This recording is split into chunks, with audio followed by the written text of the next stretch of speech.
This vintage 1961 Epiphone Coronet is the same model that the greatest rock and roll singer that ever walked the planet played. That's Steve Marriott. Check this out.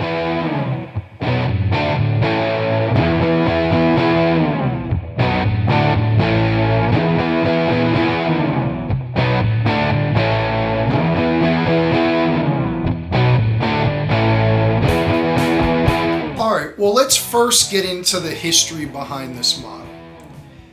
Let's go back to 1957 when Gibson buys Epiphone. And Epiphone was a company that was known for its arch-top jazz guitars. Well, in 1957, rock and roll is taking over. Everybody wanted a solid body guitar like this one to play some rock and roll. And they started leading the way. So what does Gibson do? They closed down the Epiphone factory in New York and they moved their entire production to Kalamazoo, Michigan.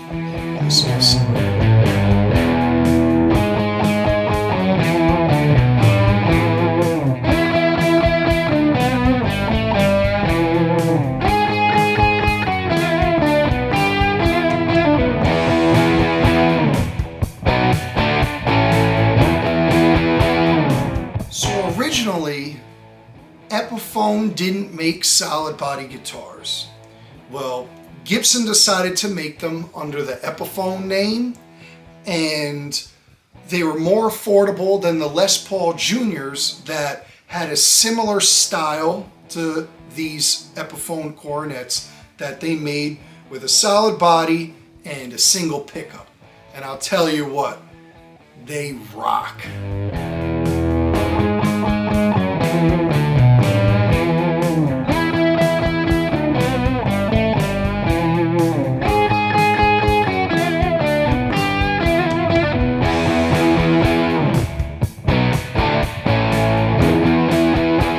So in 1958, the first ones that came out did not look like this. They were painted black and they had the old New York production style pickups and parts that had a jazz feel, which was cool, but they didn't pack the rock and roll punch that these have.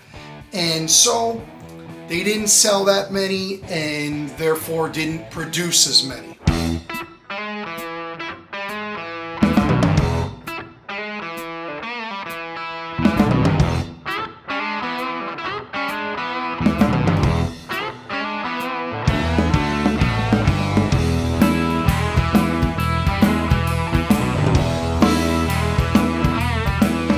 So by 1960, Gibson Epiphone completely redesigns the Coronet.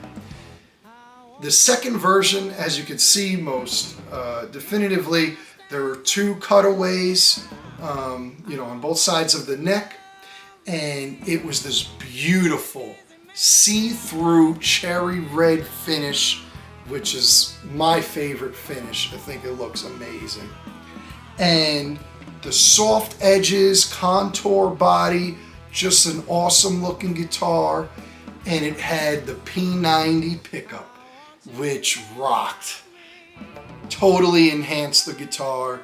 It also had a wider, flatter neck, so it played different.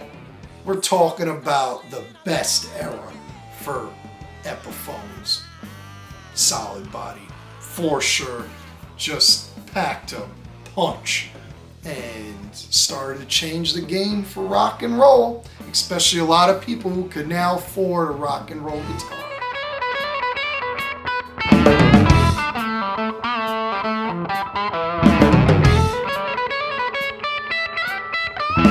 So this is the best sounding version of the Coronet. It only lasted about 2 years. It replaced the thick body Juniors that Gibson stopped producing. And then, unfortunately, Epiphone took a turn for the worst on the third version. They came out with a guitar that had a really goofy looking headstock and it had a vibrato. It wouldn't stay in tune. We're not sure why they went that direction. They were probably trying to experiment, but definitely did not at all compare to this model. So no wonder why Steve Marriott chose this model. It was light, it was so easy to play, and had such a powerful tone. So I think that he went with this, especially mainly doing rhythm in Humble Pie, where Peter Frampton was doing a lot of the solo parts. He had hit these power chords that just shook arenas. You better go and listen to live Rockin' the Fillmore, Humble Pie. That album is one of the greatest albums of all time. Yes, there was something magical about the Fillmore, but they had such a spectacular performance, and Steve Marriott can hit notes that nobody on the planet was ever able to hit, and he does it with so much power and so much soul. I mean, that guy is one of my favorite, if not my favorite, rock and roll singer of all time. So I just want to give a nod to Steve Marriott. He is definitely at the top of the list and got me to play guitar for sure. I mean, when I heard that record, I couldn't stop playing those classic songs, you know, 4-8 Creep, I Don't Need No Doctor. He did that version of Hallelujah. My band Backbone plays it at every show we play. So big influence on my band. And look, I love tying these guitars into artists that I'm inspired by, and hopefully you all get inspired by if you're not already. So if you want to see some more vintage guitars, live music, and anything related to blues and rock and roll, you better subscribe to Mike Menza Music. Thanks for watching.